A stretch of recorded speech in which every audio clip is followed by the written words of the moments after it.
Hello everyone, and welcome back to the Biggening Corporation, our 23rd episode. And today we are talking player error logging. Nothing too elaborate, but we're going to need it, as we saw from some of our issues in the past couple of episodes. Sometimes there are errors that need handling, but they're something that's a bit more for the player to deal with rather than a system administrator. And our bot dispatcher makes no differentiation currently between those. And I'm not 100% sure we can, so we're going to try to figure that out today. And then on top of that, if we get that doing what it should be doing, then the player needs some sort of insight into errors going on via their role center at least. Eventually potentially via notifications in some fashion, like emails or whatnot. And if we get through all that, then we'll talk a little bit about what we're going to do for a scoreboard, how that should be tracked over time, and we probably will also have another time lapse in our next episode, because the sales side of our operation with the marketing bots and the sales bots are going to work fairly similarly to the way that the purchasing workflow is, in that we're going to have customer prospect types spin up. Players will be able to pull from the prospect pool to create the customers. We're going to need sales orders created against them. So we have some work to do there. And once we're in the place where we've got both of those flowing, then we'll be able to see some flow of goods and money in and out of the system.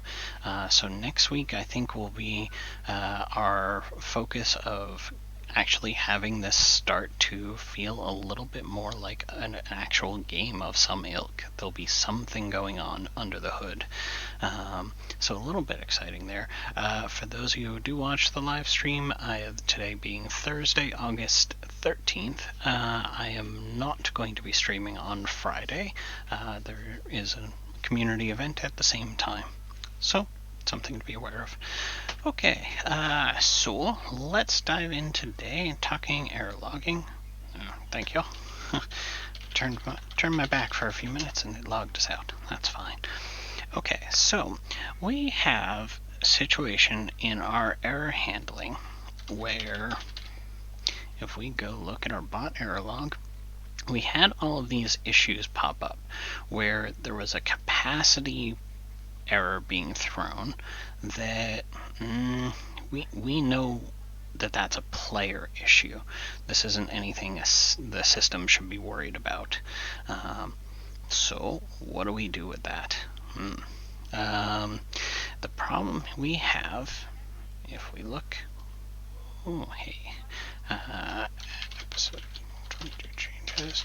Pardon for 1 second. I was a bad person, didn't commit my changes from yesterday's episode. So let's get those in there. Alright, good. Okay, so in our dispatcher, we have a pretty good system of we log an error whenever we get an error. Something happens in this code unit, and if failure happens, we pass that off to this error logging little function. Nothing crazy about it, just it catches all errors and it says this is an error, needs to go in here. So what could we do to potentially differentiate? We know that we are throwing this error in the in our event system here, the location management code unit.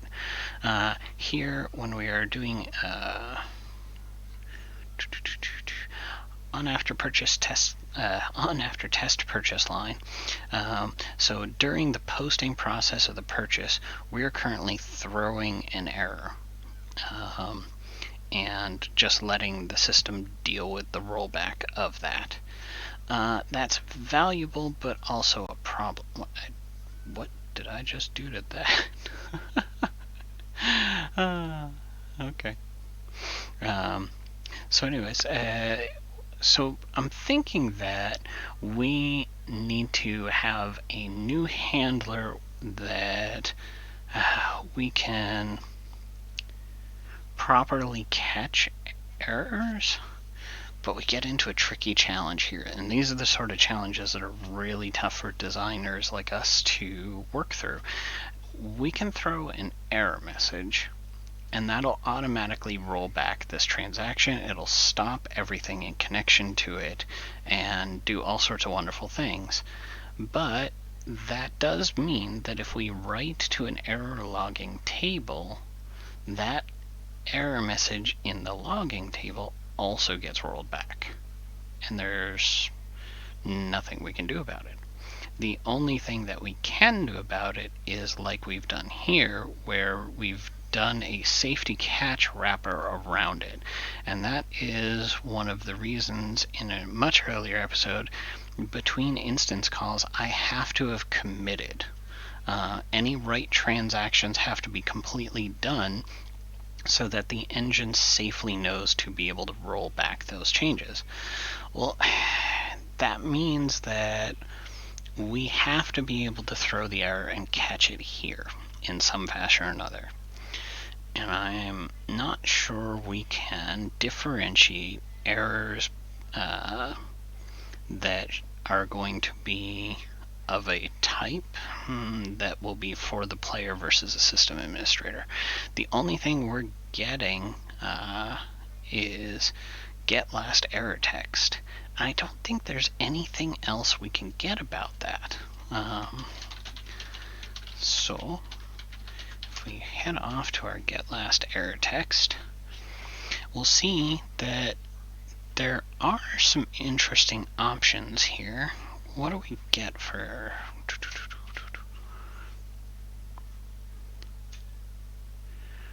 I don't actually know what the error code is. So that's an interesting question. What actually is that error? Okay, so I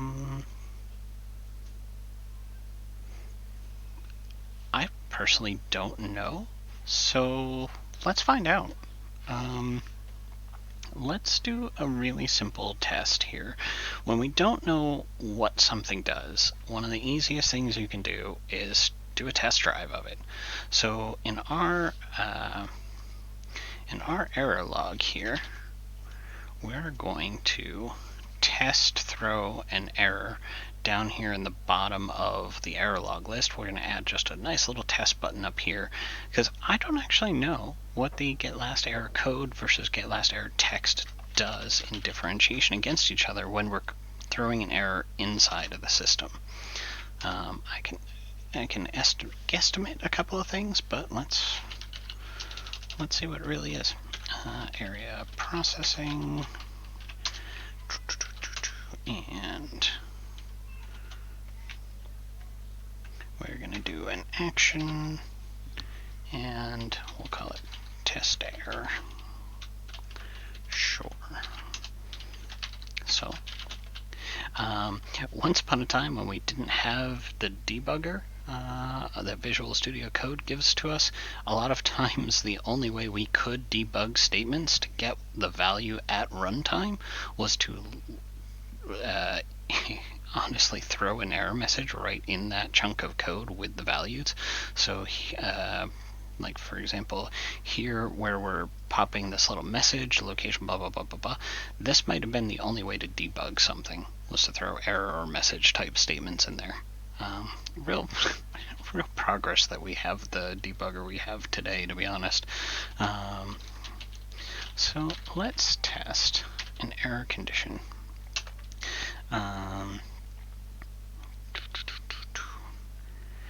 we have an interesting challenge in testing this. We can't actually throw the error in the trigger of the button. We're going to need to create a little temporary spin-off code unit that we can run. Otherwise, again, error will roll back the transaction. So we need to be able to return a false on this. So we're going to create a quick little I need to collapse some folders here. We're getting too deep. Okay. New code unit. Sure. BCS test error. Error. Sure. Okay. And much like our bot dispatcher is calling the individual code units in here with an on run, we will do the same, except in our case, we will on run, trigger on run. Yep.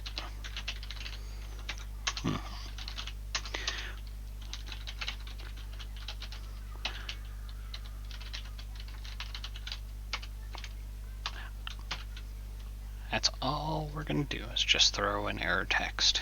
Nothing special about it, just throw error. So, we don't need this one in here to be promoted, but we do need the trigger on action var, and we need our error cu BCS test error. If not, error cu.run, then begin, because we know it won't run. We can, much like our bot dispatcher, we're going to, if it fails, we call log error.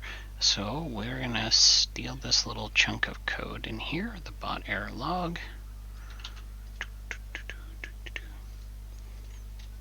And we need the error log. And we're going to create a new entry at the bottom to see what exactly blows up. And we know this is going to fail, but that's okay. So this is, I think, bot error log. I need to remember when I've got the shortcut keys showing on my screen not to use control to jump around between words. Fills up the screen just. Bot instance ID, none. It's just a numeric 0. Okay, so we have an error message, and we have also the get last error code, and I don't know the difference between the two. So let's find out. Get last error code, because I have no idea what's going to happen. Yep, just making sure that all that seems to make sense before I hit publish. That all seems to make sense. So what I'm curious about is, from a system administrative point of view, we're going to get error messages, and sometimes we're going to get error messages that we realize after the fact should have been a player one.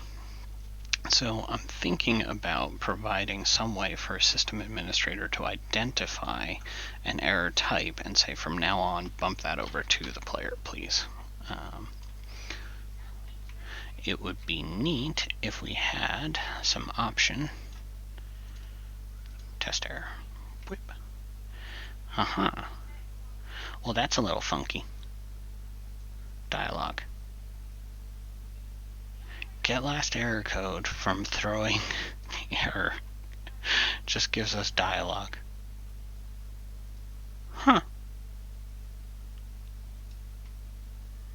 I might submit some feedback for this page. Too funny. Okay, so basically it's just, all we're getting out of that is that a dialogue popped up, and something about that happened. Alright.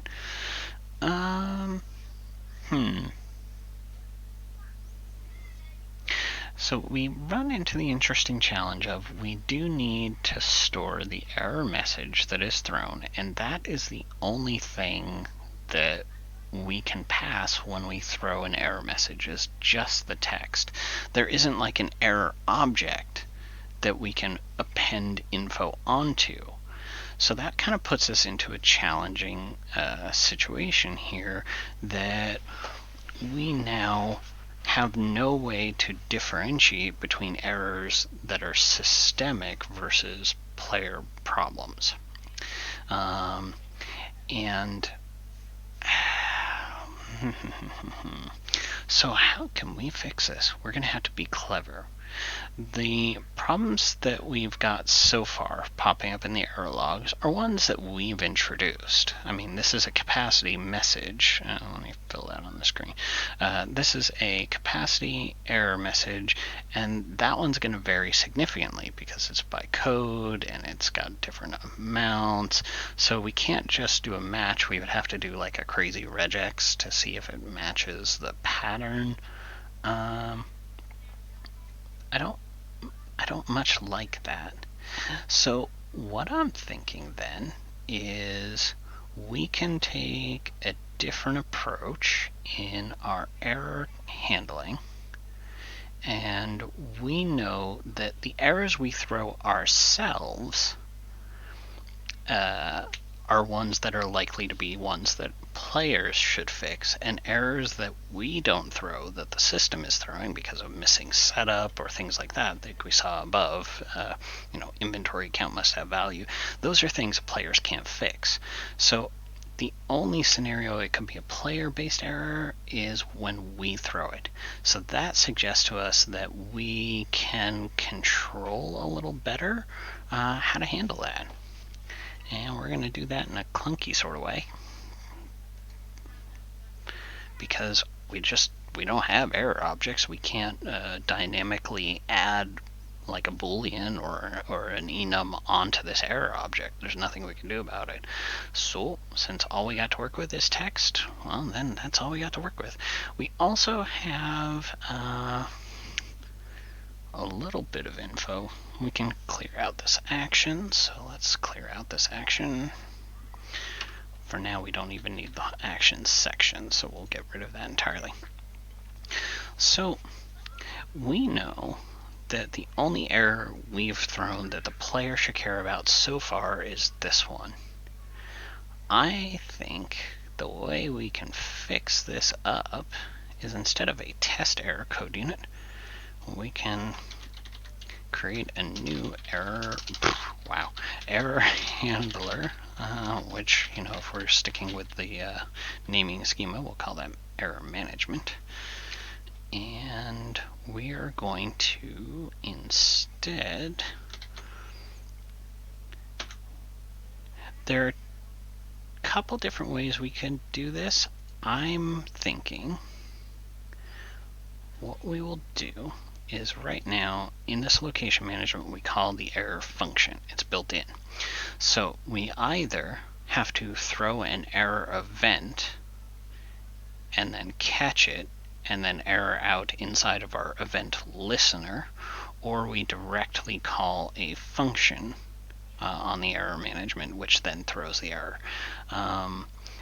There's mixed value to eventing. We could potentially let other extensions that build on top of this intercept the event and use the isHandled pattern.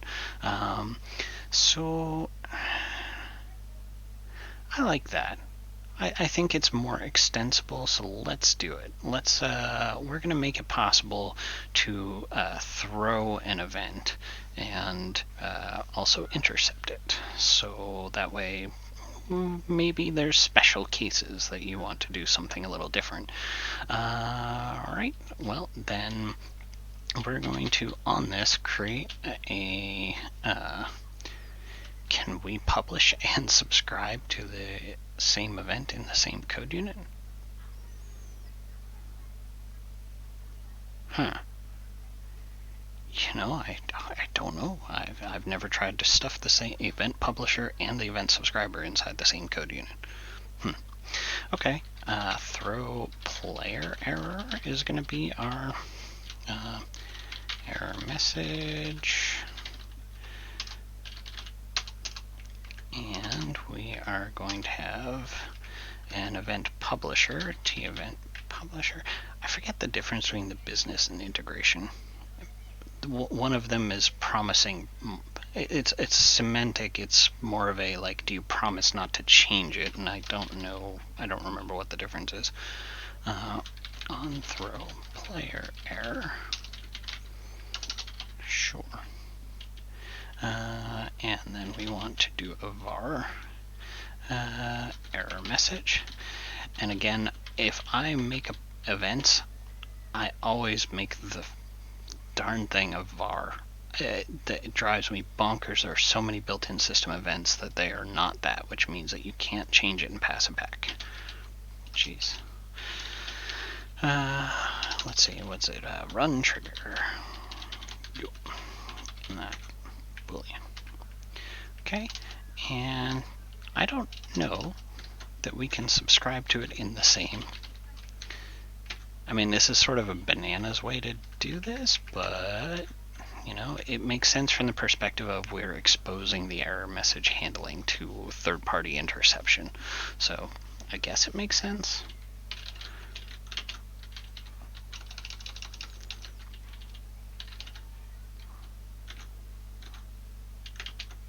Yeah. Yep. Sure. Okay. Yeah, it's fine with it. I mean, it's a little weird, but sure. Alright. Listen for player error. Sure. And then we listen for the error message text, and we listen for the run trigger. A little bit bonkers. We'll roll with it anyways. So up here we have to create a var when we're run trigger to pass, so that way there's some variable defined somewhere, and we just call on player throw run trigger. There we go. So in a very long looping roundabout way, the actual functionality lives down here in this event subscriber, and here is where we will record a player error message.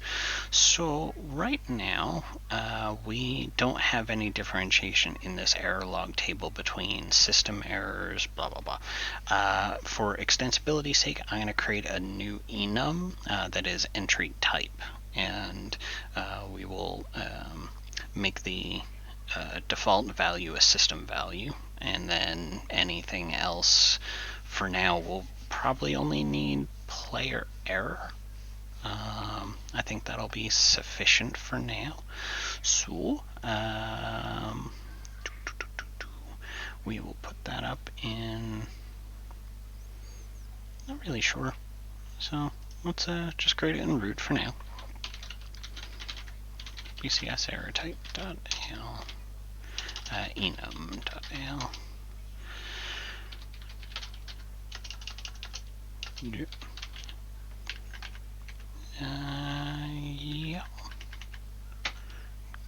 Yeah. Okay. Right. And we're gonna name the U BCS error type. Sure thing. And we will call this system error. And then value.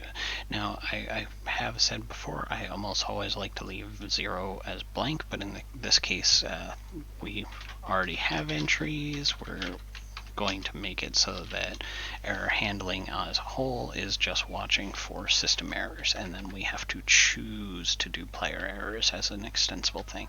So that works fine in our case. So now we need on our bot error log here, we've already got which company name, so when we put the error messages for the player, we can filter this table on the company name for that player and give them all limited access to this table. So that will work just fine. We can probably even manage that at the permissions level, which is pretty nice. Alright. So in the error log table, we're going to add a new field 5, and this will be error type, and this will be enum BCS error type. Cool. Error type. And as always, it's system metadata. Sure. Okay, nice and simple there, and we'll just copy you.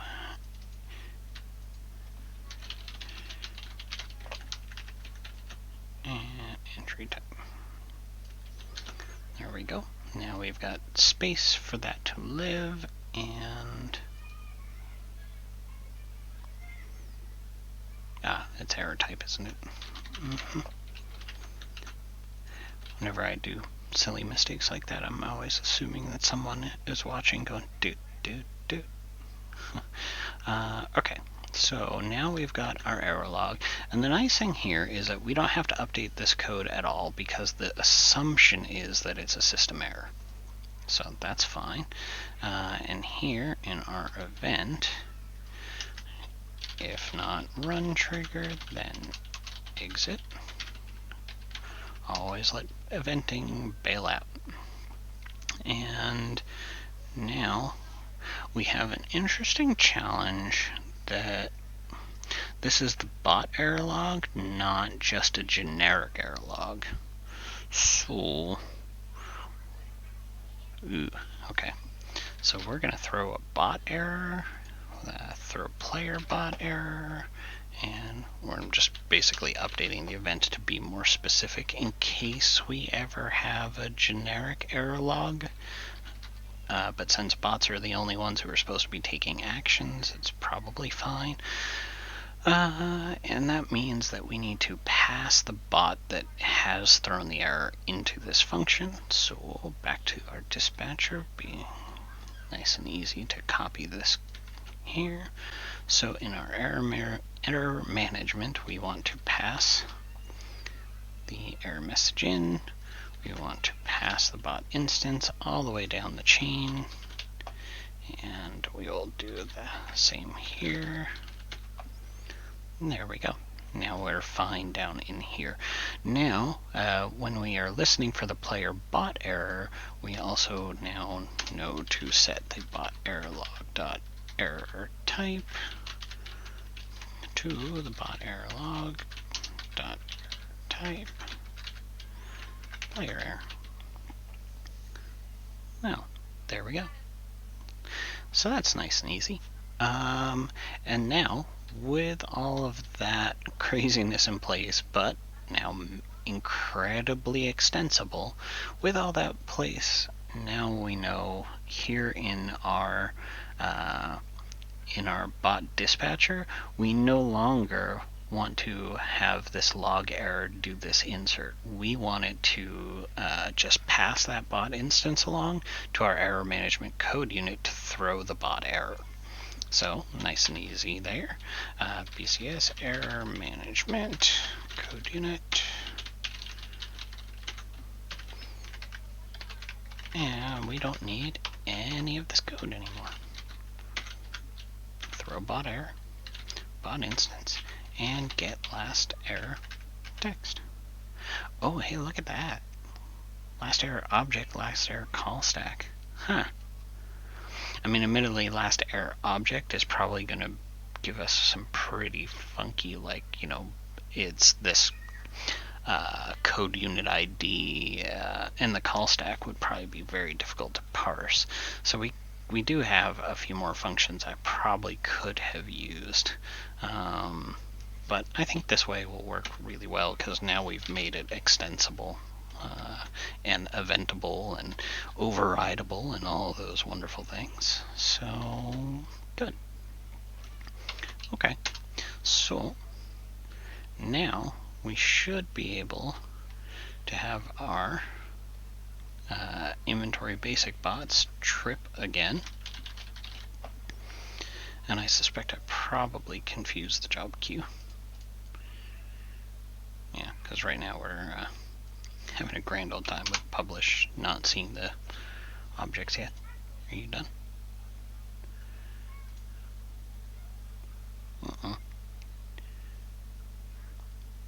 Yeah. Anytime we get this role center, it means that our player role center hasn't been compiled yet. There we go. Okay, let's go fix the job queue because I bet it broke. Ready. So now we can go to our bot error log and descending. We should, in relatively short order, get some basic error capacity issues, I think. We might have to tick the game day up.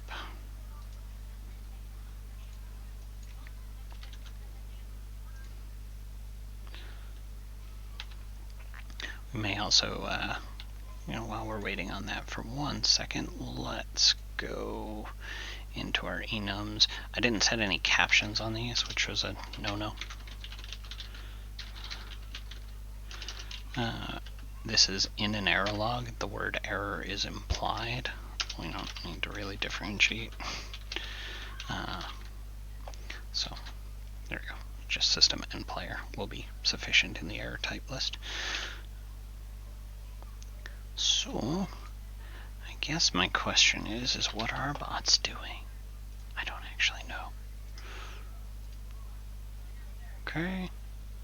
Where are we at on the game date? I don't even know. We're in May, and the last activity on these bots was in February. Okay. But the job queue is going a little crazy. Yeah. Okay.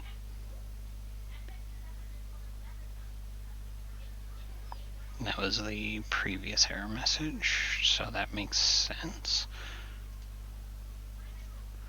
Okay. So what's going on, kids? No. Tick, tick, tick, tick, tick. There we go. Alright, so our inventory bot was doing some receiving. We must have no errors in our world here. Oh, you know why? Because in our prior episode, in our game setup, we bumped the maximum unit capacity up to 2500, and previously the basics had 2000 in their maximum. So now if we go look at our locations, we should see that there's a little under 2100, a little over 2100. Okay, so if we force this down to 2100, we should be able to force it to throw some errors. Yesterday's episode, we added these maximum controls, and it force updates all the related tables. So now if we tick our game date up, go away notifications. If we tick our game day up, we should have a upset inventory bot.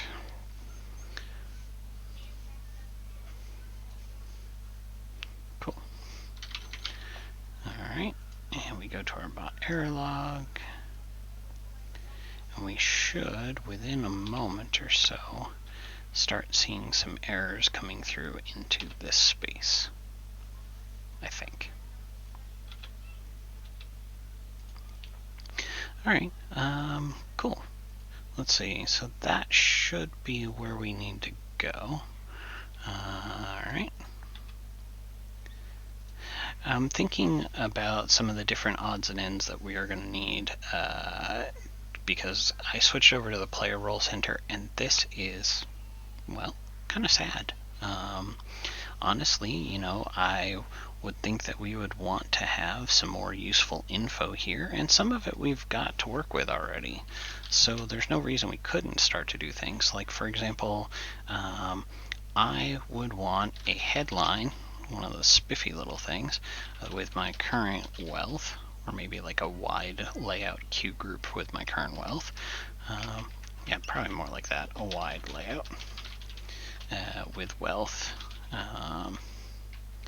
That sounds reasonable. I might also want a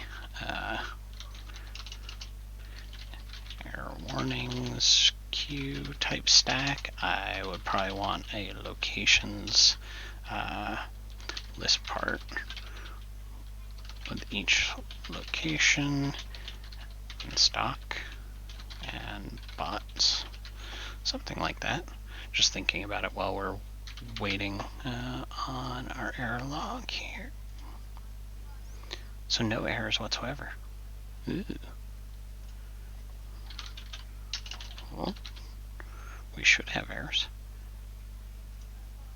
We should have a pretty angry bot situation. Oh, I think I know what happened. I think I know. Let's see. Descending. As you can see here, we don't have our inventory basic bot. It did trip. It didn't run on 5.17 like the rest of the bots did, but we also didn't get an error message. So, what could be going on, we wonder?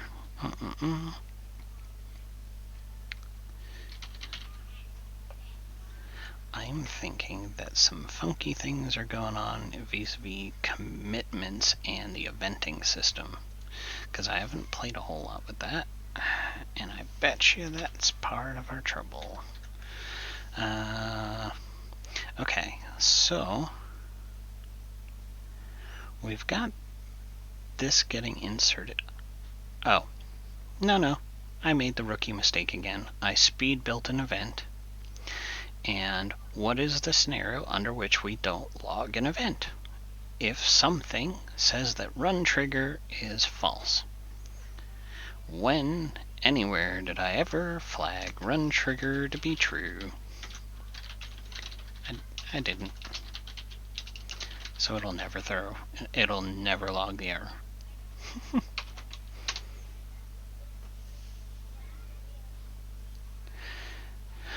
A few more of these goofs of exactly that on camera, and I will probably stop making that mistake.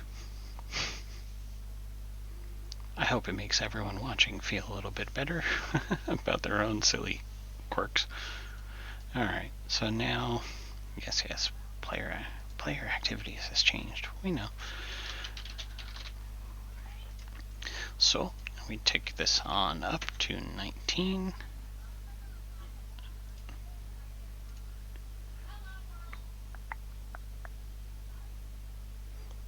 Okay, and I'm just giving that a second to hopefully tick over, and also to shut off whatever just tweedled. So we should get that error log popping through now. Yeah, should. Hey! And check it out. Player. Okay, so now we've got error type player and error message. Excellent. So that means too, now we can do in our player company here and our player activities. Nope, that's part of the rule center family here. Okay, so now we can add a new thing to our player queue that is player errors, so that way we can expose some of that info. And I think something else that we're going to want real quick, real easy, is a way to acknowledge and basically effectively mark those errors as, yeah, I know, I saw it, all good, thanks. So errors, let's just call it errors. That's fine. So we have that as an integer, but over on our error log table, let's create a new field. Why did I bracket? Brain, come on. Acknowledged. Just some means of which we can basically treat the errors and go, okay, well, we don't necessarily want them gone, and we won't necessarily need them to be cleared, but we do want there to be some manner of which that we don't consider those as part of our total anymore. And that means that we can leave that just as is. That doesn't need any more bells and whistles, and now we can return to our actions in our area processing, sure, and we will add a new action that is called, I'm just going to be lazy and call it ACK. It's a common acronym for acknowledge, right? Sure, why not? Okay, acknowledge, and we'll do promoted.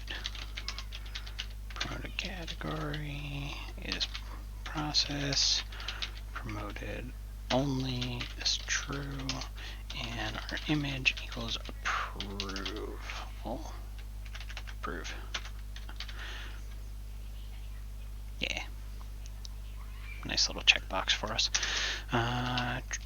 Trigger on this. On action.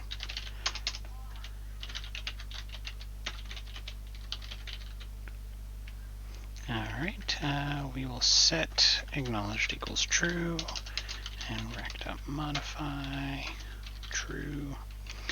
Now, a small little thing, let's do enabled equals not. I think it'll let us do that syntactically. So that way the acknowledge button isn't something that's even enabled if it's not there. And as a small thing, players who drilled their way down into the bot error log aren't going to have any permission to edit this. And we notice that not also on this editable false, but when we set up the player permission set, they're not going to have permission to modify this table. So we need to give them indirect permission on the on this table, BCS. I think it's paren. Table data. Yes.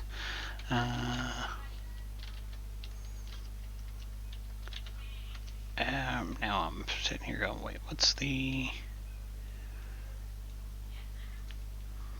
Wait.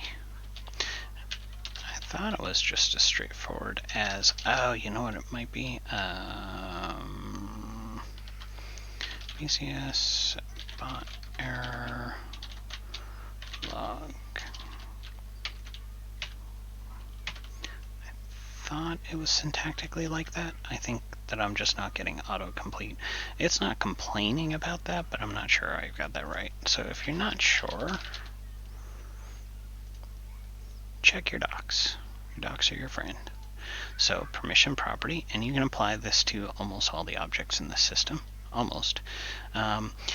This allows you to override at the per object level what people can do. So for example, players won't have the ability to modify this table. That's not going to be a thing, but this object certainly has permission to do so. So you do what object, they are doing it by ID in their example, and then you define what they're allowed to do. And in my case, I'm explicitly granting the extra permissional step of modify. Read, insert, modify, delete.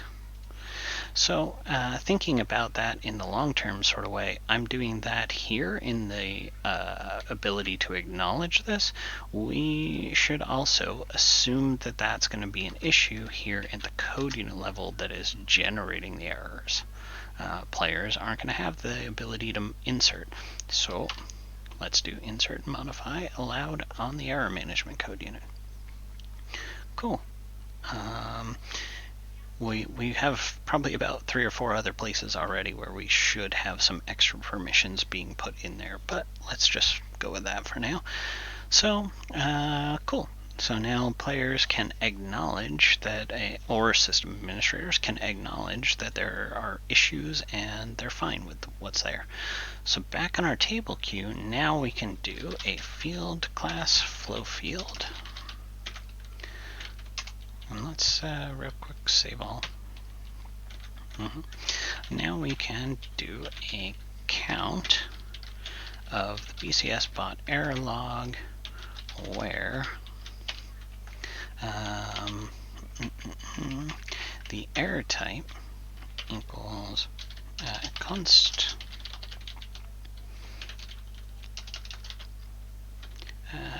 player error, and where acknowledged equals const false. So we're only going to have however many error messages the player hasn't acknowledged. Nice and simple. Cool. Alright, let's update our player activities. Nothing too exciting yet, but hey, that's okay. So now we will label this bot errors. And we'll pull that from that. And did we call this bot errors? No, we did not. We should really be clear because this is the bot error log. This should be bot errors. And that's, now it's fine. Cool. Current count of bot related errors. And let's call it new bot related errors to be clear. And the drill down for this is our bot error list, which is actually error log, not list, I think. Cool. Save we go. Now, when we publish this and refresh, we should have a nice, easy one error.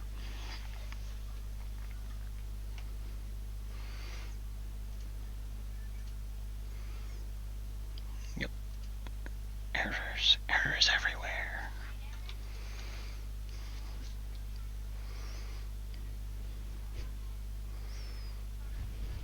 I think I might title this episode in the YouTube channel of Fighting Errors for an Hour.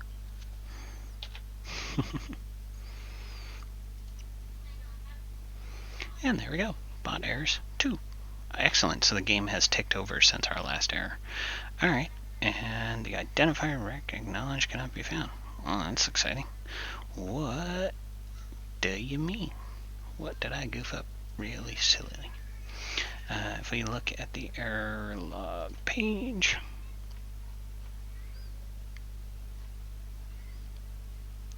rec.acknowledged is not on our page itself, so it's going, I don't know what to do with that. That makes sense. I hope that's all it is. We'll see.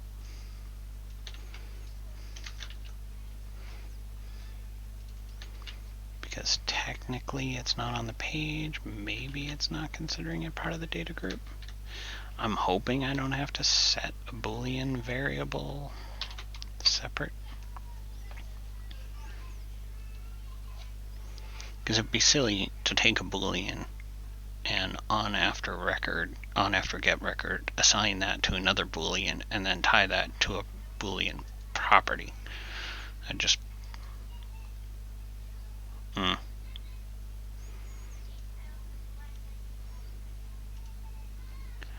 Well, I guess we might just not need to specify rec. Let's try it. Because I'm pretty sure. There we go. Okay, cool. Alright, so now if we do correctly get the drill down here and we see that there's a little acknowledge tick box and we are currently filtering on those things. Now, an interesting side note that we will tinker with in probably a separate episode when we're locking things down. If we are logged in as a player, we can right now clear this filter and look at all the errors, including all the other players' errors. So that's something that we're going to have to think real careful about. And there are a couple of different ways we can approach this. We could, I think, handle that through the permission set. We can do security filters, but I'm not sure how it's going to work with an extensible enum in a permission set filter. So the other way we can handle that is right now there is a filter being applied. If we look at, I guess we're going to handle it in this episode. Why not? Right now there's two filters being applied. And that's being applied as player on the error type and no as acknowledged. It's being applied at a layer called user filters. One of the things that's not always obvious if you've not worked with Business Central a whole lot before is there are actually an pretty near infinite number of layers that you can apply from a filtering perspective. And some of them are special reserved layers, but you can move between them and do different things. And the keyword on that is a funky little word called filter groups. And this is cool tech because there's a secret filter group -1 that does some funky other things. That's a whole episode worth of coverage right by itself.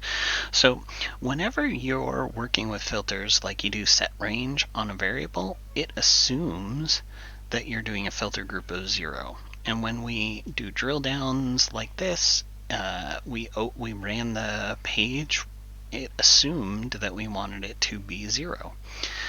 The other interesting part to this is if we go, let's see, master item, museum master item list. If we pop open an item, let's go to one that has some subparts here. Okay, so we've got a little subpart. Now here in the header, we don't have any filters. Down in the line though, it's on a separate layer called subform, which is one of the few places that you're going to find they still refer to forms instead of pages. Fix that. Here you will find that this is a separate layer group called subform link, and there is a pretty cool, where is it? There's a list of filter groups and what layer. Aha, here it is. Okay, so in the filter group method doc page, on a record object, they outline the different filter groups that are used, because -1 through 10 are reserved. 0 standard, and the user can change any filters at level 0. However, the other layers are not things that players can change. So here where we're linking the subpage to the header, if we clear all filters, we can't.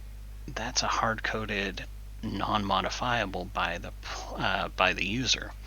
And that's the subpage link here, which here it's being called subpage. In the UI of the inspector it's called subform.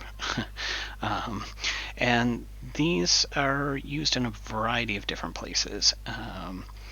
So there are some really cool special ones that are in here. It's worth getting familiar with it. You can, for example, in a sub-page, you can read from the filter group for what the filter link is and get information about the header. It's pretty cool. So how does that relate to what the heck were we doing? That's a nice, easy answer. We were looking at the error list. And, whoops, let's just drill down. We're looking at the error list, and we want the player to not be able to change that they should only see the error type player. So, very simple. In our on open page for the error log,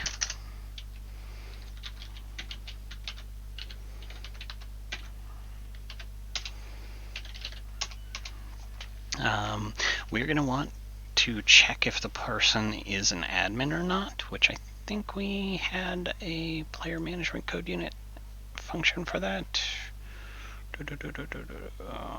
Was it player management? Oh geez, I'm losing track of where my own functions are. That's not good. Oh geez. Alright.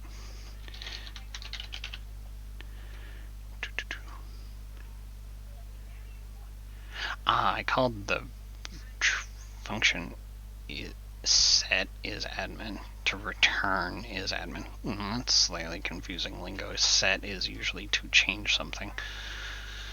Shame on past me, I confused myself. If you didn't know you could do that, Visual Studio Code, search and just look for a function. It'll look through everywhere. Very handy. So yep, player management is my jam. Let's grab that. Player management, code unit, BCS player management is admin is boolean. Grabbed more of the lines than I needed.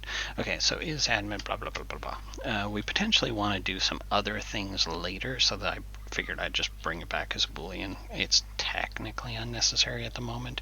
So if not is admin, then we want to set range on the error type to be equal to error type of player error, so they can't change it. And if I were to leave this just as is, we're still operating on filter group 0. So the player can absolutely remove that. But if we call this little function and we say filter group 10, because again 0 through 10 are reserved, so you shouldn't really make changes to that. You could use 1,000 if you wanted, but I'm just starting at 10. And I almost always, if I start playing with filter groups, I make sure to set it back afterwards for clarity. If we save this, we're currently logged in as an admin, and BCS player list, and we are in here as an admin. If we tick ourselves over to player and publish that change,